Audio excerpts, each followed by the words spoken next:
আপোনালোকক ৰাসৰ মই অলপ পৰিৱেশ দেখুৱাৰ চেষ্টা কৰিম। কাম চলি আছে।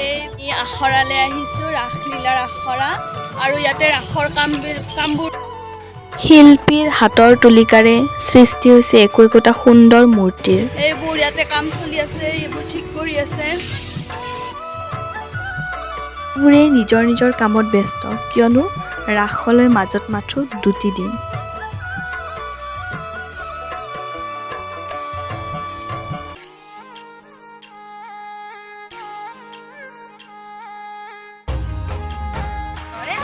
এয়াই আমাৰ নগৰবেৰা ৰাসৰ পৰিৱেশ। আপোনালোকক বাকীবোৰ দেখুৱাই আছোঁ।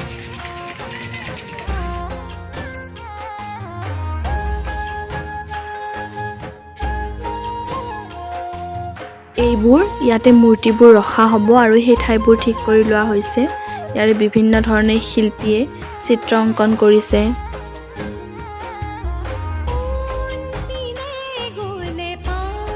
এখন হৈছে আমাৰ নগৰবেৰা ৰাসৰ ষ্টেজ, আপোনালোকে চাব পাৰি। আমাৰ শ্ৰীকৃষ্ণ ৰাসলীলাৰ সকলোবোৰ গোপী ইতিমধ্যে ইয়াতে আহি পাইছে। আজিৰ পৰা আমাৰ ৰাসলীলাৰ আখৰা ইয়াতে হ'ব ৰাস মৈদামত। এইজন আমাৰ পঞ্চা মানে ককা।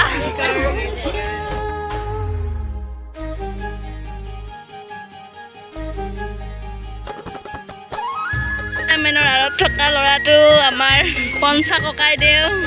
এতিয়া মই আপোনালোকক লৈ গৈছোঁ আমাৰ আখৰা।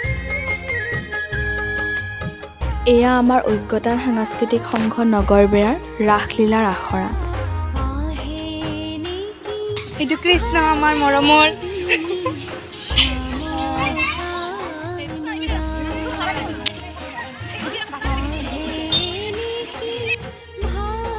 আখৰা কৰি থকা সময়ৰ কিছু দৃশ্যাংশ মই আপোনালোকক দেখুৱাবলৈ চেষ্টা কৰিছোঁ।